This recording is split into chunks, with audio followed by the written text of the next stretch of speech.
Bonsai, I'm the Cobra Kai Kid, and today I am going to be reviewing Cobra Kai Season 3. It's been about a month since Season 3 has released. I have watched it about 5 times so far, and this is my full review, so here we go. If I had to describe Season 3 in one word, I would describe it... I can't even describe it in one word because there's so many different feelings and emotions that Season 3 gives off. There's a very dark theme in Season 3. You have Hawk beating the heck out of Brooks up. You have Hawk snapping Demetri's arm. A lot of stuff with Hawk is very, very dark. The season finale was very dark with Kreese trying to kill Johnny and then Daniel about to kill Kreese. Very unexpected. I would not think Daniel would try and kill Kreese. But then you have those moments where Season 3 was so heartfelt, and this part made me cry.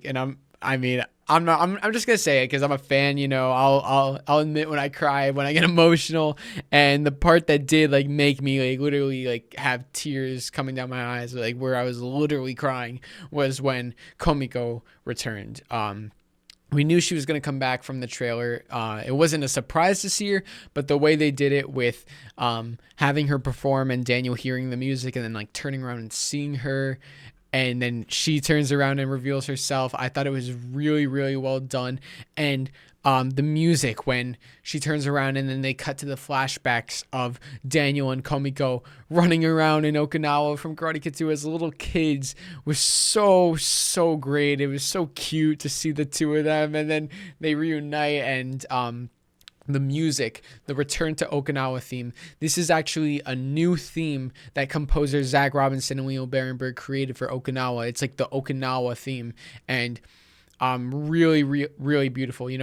I really loved it the second I heard it. I thought it was great, but the more I've heard it, the more it grows on me, and the more I really, really come to appreciate this theme. It really added so much to the scene, and there were a lot of heartfelt moments, especially between Johnny and Miguel, which was definitely one of the highlights of Season 3, because for me, with Season 1, I really loved the Miguel-Johnny chemistry. The first 5 episodes of Cobra Kai were amazing because it was just Johnny and Miguel. When Johnny opened up and got more students, it was obviously great to have AISHA and Hawk and then Bert. But in the beginning, when it was just Johnny and Miguel and that one-on-one training, Johnny could put all his attention on Miguel, and you saw what happened. Johnny transformed Miguel into a beast, and he was able to beat up his bullies in episode 5, and it was really shown.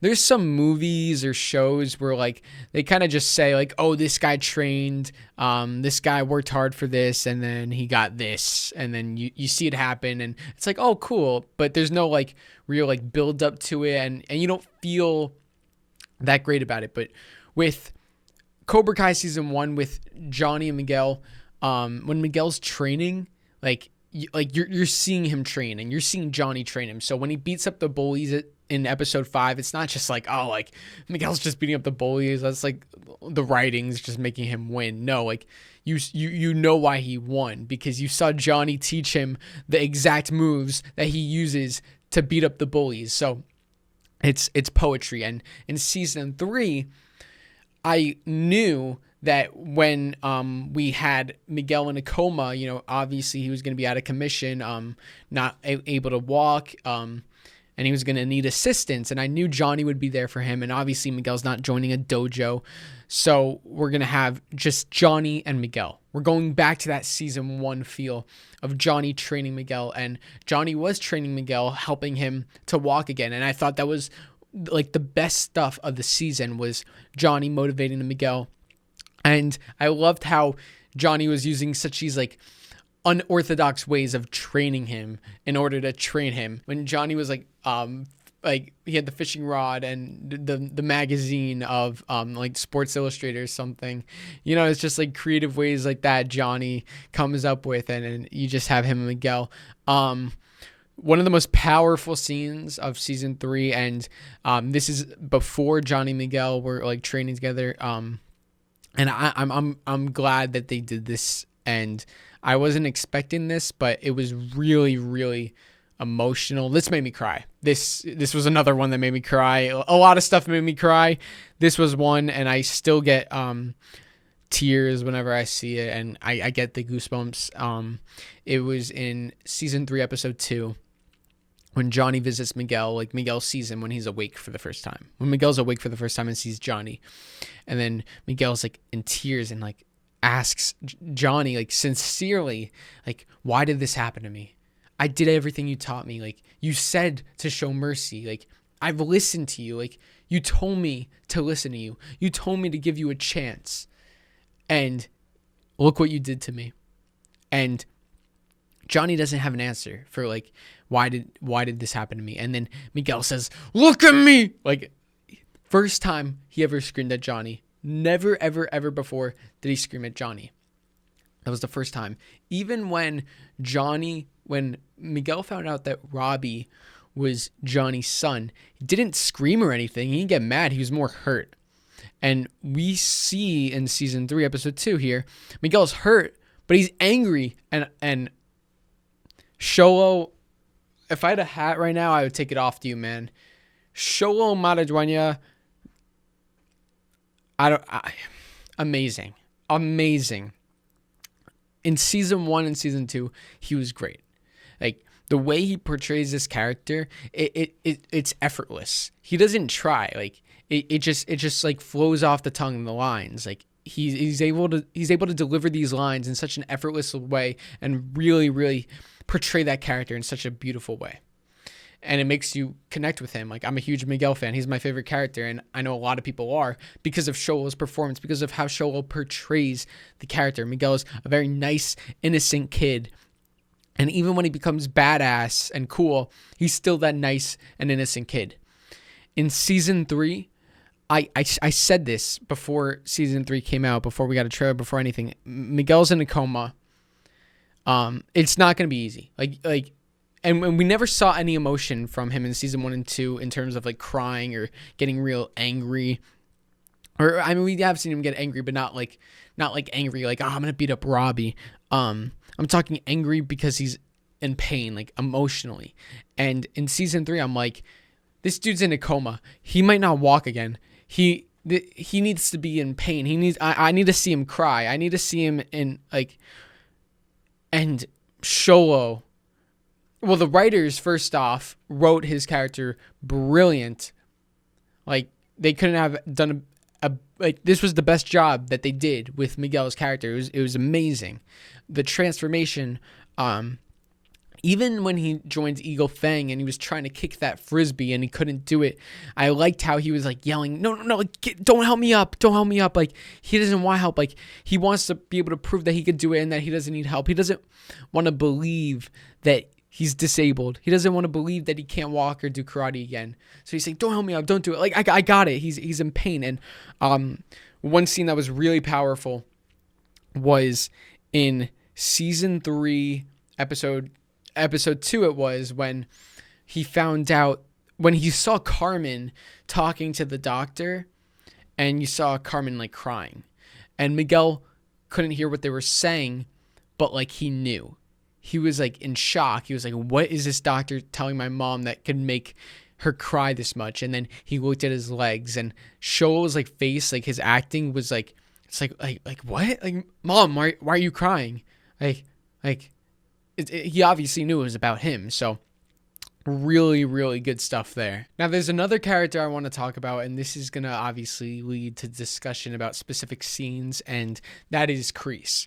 I said that before season 3, I said this is going to be Miguel's best season, and this is going to be Kreese's best season, and I was right. Martin Kove does an amazing job of playing Kreese in this season, and here's why. I always said before season 3 came out that Kreese needed to pose a threat. He really needed to be a threat to Daniel and Johnny and to the kids. Like, why would Daniel and Johnny want to take him down? Like, he can't just be teaching no mercy and stuff like he did last season. He has to be really doing things that affect the outside world.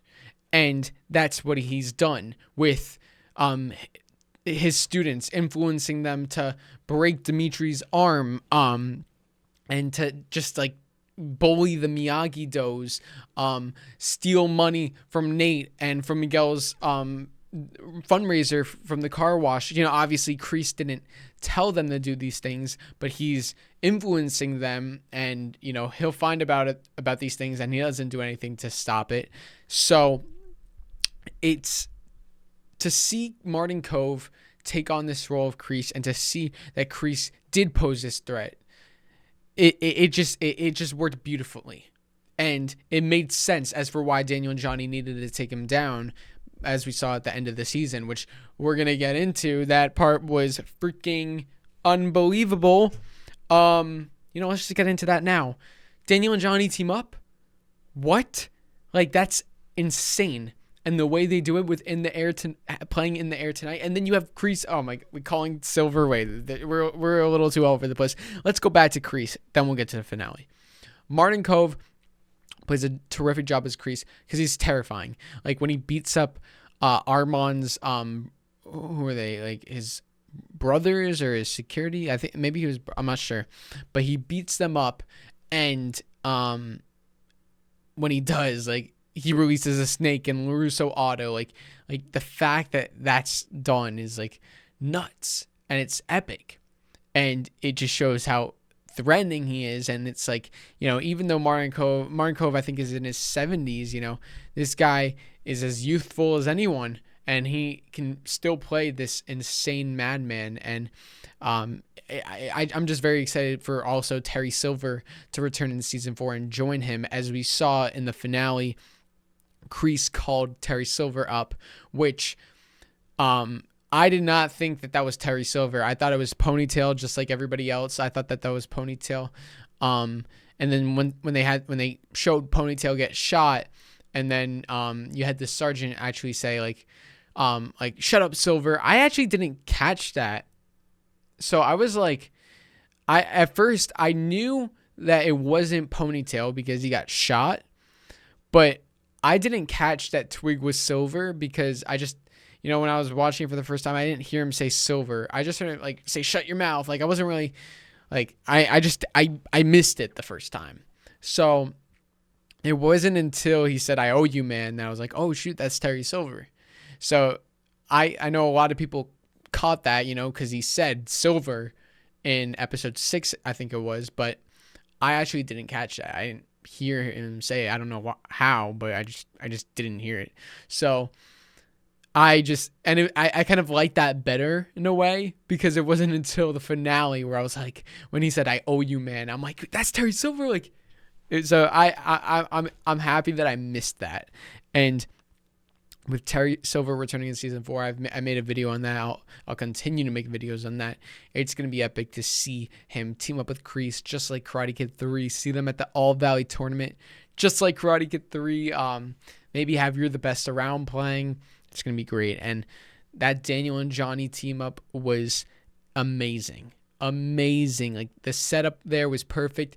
I was very surprised to see in the season 3 trailer when they showed Daniel and Johnny teaming up in the beginning, and I knew it would be in the beginning because of Johnny's beard. The timeline just looked like that, and I said that they would be looking for Robbie. That's why they're teaming up, and I was right. They ultimately ended up teaming up to go look for Robbie, and that was the plot of episode 2, which I thought was really good. And it's such a bummer that these guys like can't get along for like 2 seconds. They team up and fight together, but then they end up fighting each other. Now they're teaming up. It's not like they just finished at a Mexican restaurant and they're shaking hands. It's not like that. Like, they're actually teaming up. But is it going to work? And I made a video on that called I said Daniel and Johnny's dojo won't work. And you'll see why if you watch that video. Or at least it won't work in the beginning, They just got too much to, like, they got to sit down and talk it out more. Like, there's still so much stuff that they're both missing out on when it comes to each other and trying to understand each other. They still really haven't hashed it all out yet, and they need to do that. So, were they a little haste in opening this dojo? Yes. Did they have a choice? No, they had to open up this dojo because Kreese is only going to cause havoc. And when Kreese challenged Daniel and Johnny to the tournament, I was like, yo, this is going to be sick. I was very confused, I'll be honest. When I was watching the season, I wasn't like looking at what episode I was watching, so I was kind of in my head saying, oh, we're on episode 5, we're on episode 6.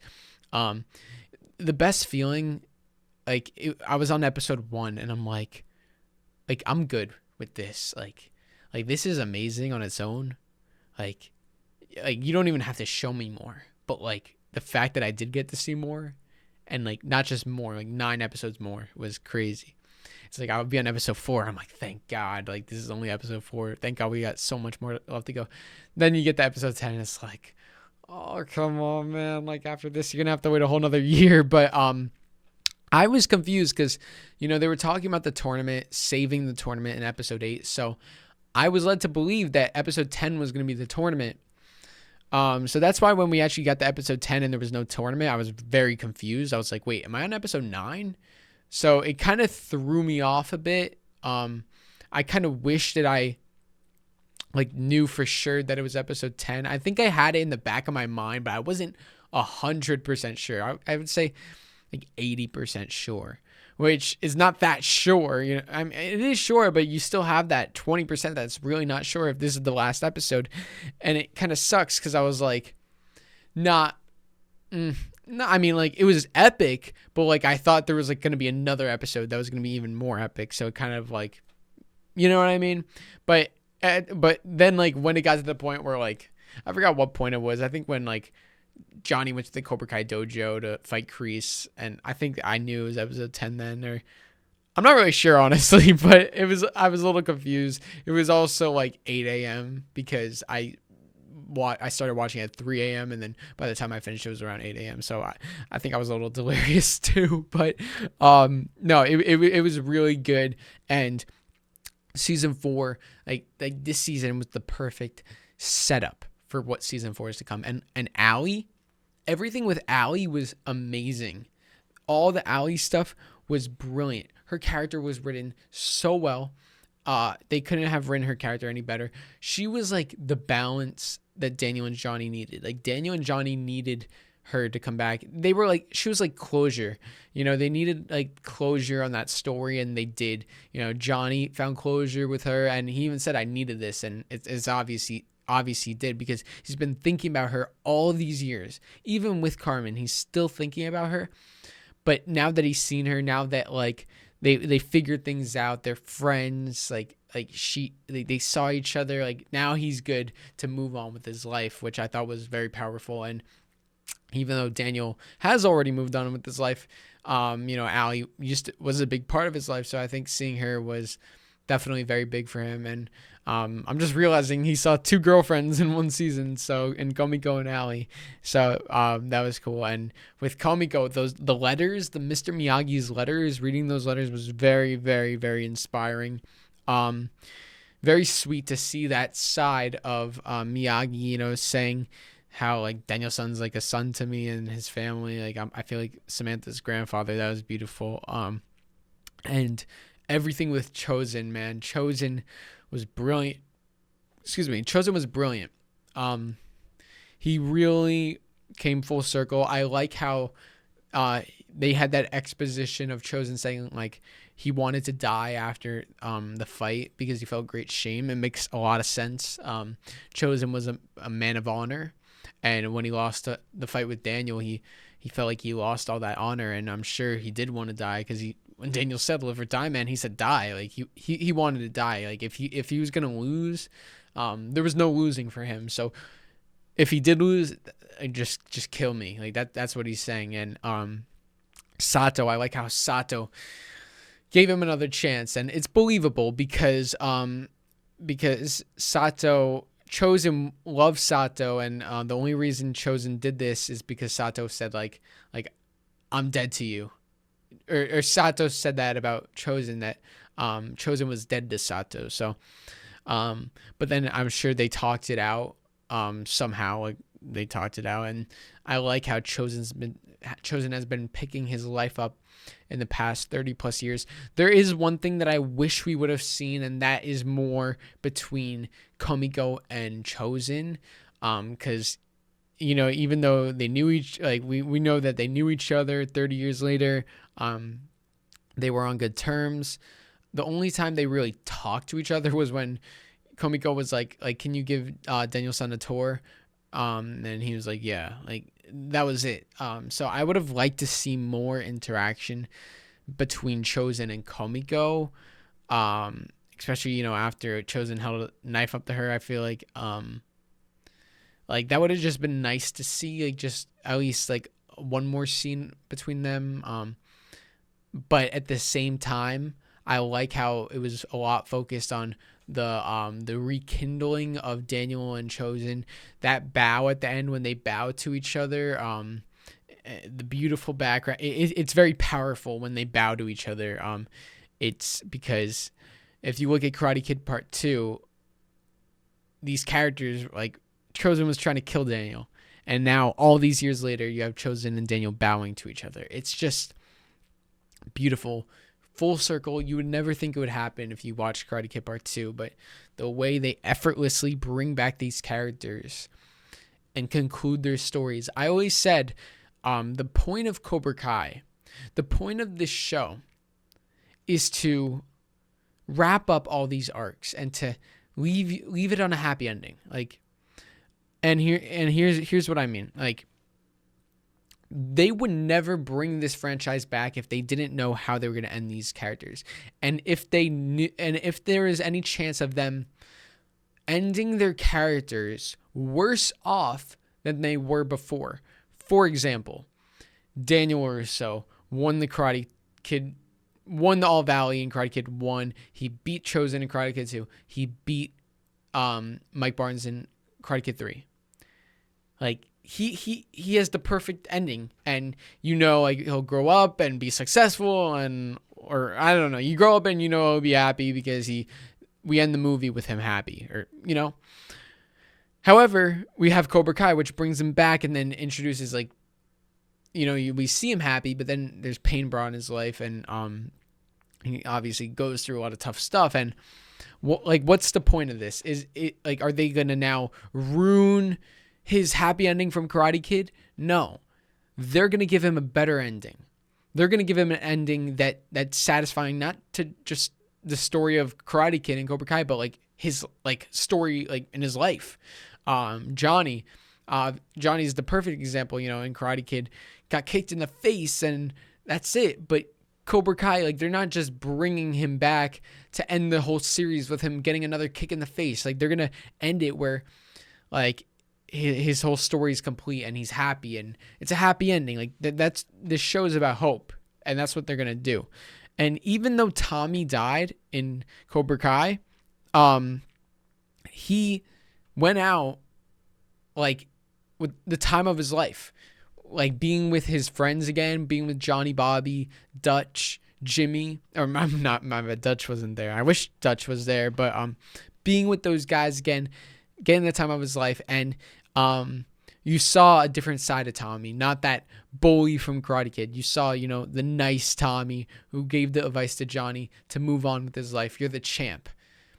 That concluded his story. And then you have Comico reading the letters to Daniel and helping Daniel out, and you see Comico's a successful dancer. That concludes her story. And especially Chosen. Chosen's not just that guy who tried to kill Daniel and kill Comico. Chosen was tortured by the fact that he did that for 30 plus years.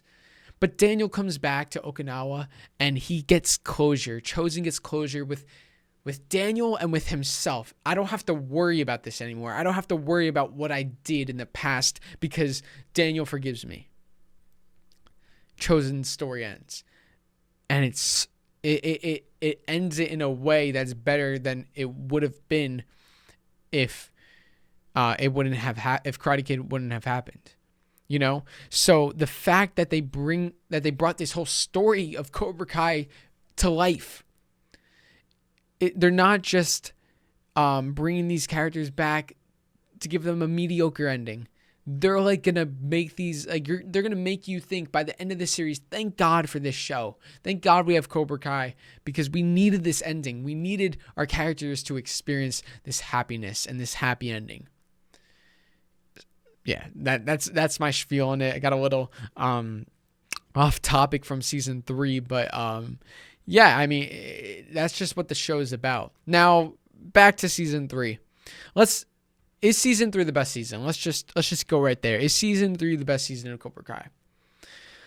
The best is like a kind of like a term. I don't really like it depends on how you're like, for like what you mean by the best. Like, is it the best written? Is it the best, like, most enjoyed? Here's what I'll have to say about that when responding to that. Season 1 will always be like the greatest reintroduction to this story. Like, the way that they effortlessly brought back, and I say effortlessly, but you know the writers put so much thought into this, but it just seems so effortless because of how good it is. The way that Johnny and Daniel are reintroduced to this universe, and the whole story, and Johnny opening Cobra Kai, and then the new generation being brought on this journey and coming along. It's just storytelling 101. It's beautiful. It's simple. It's so simple. You know, like when as you get further down Cobra Kai, then you have all these like crazy things happening, with all these characters returning and all this, and this person goes here and that person does this and this person fights them.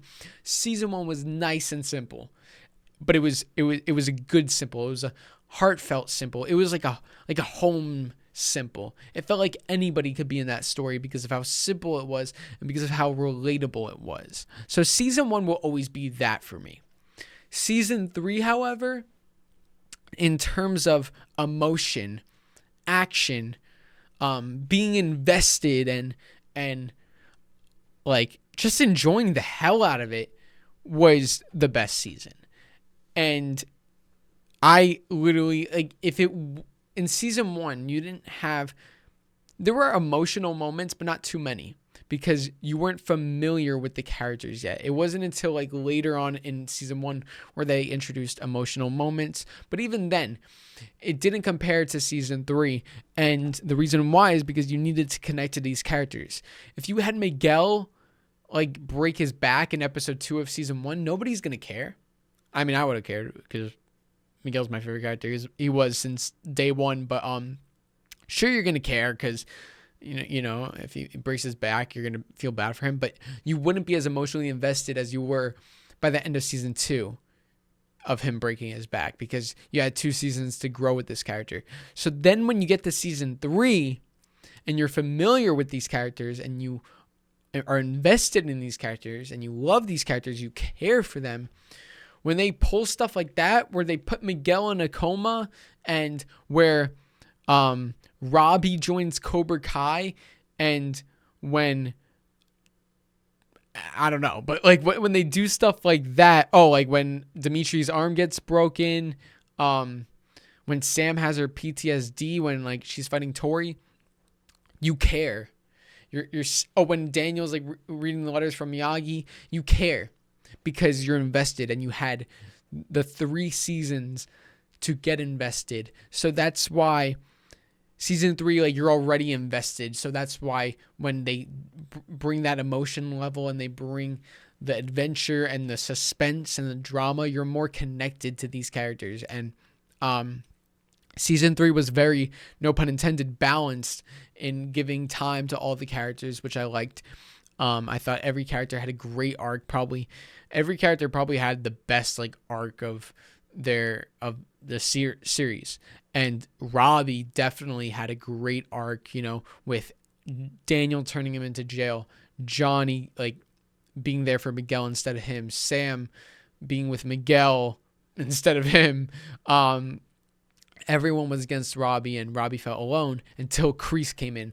Perfect setup. It's like if they just had Kreese come in and then like everyone else was like, ROBBY, we love you, like, and like Sam was trying to reach him the whole time, Daniel was visiting him, Johnny was visiting him, and it's like, okay, but would ROBBY really go with Kreese? You know, you wouldn't believe that.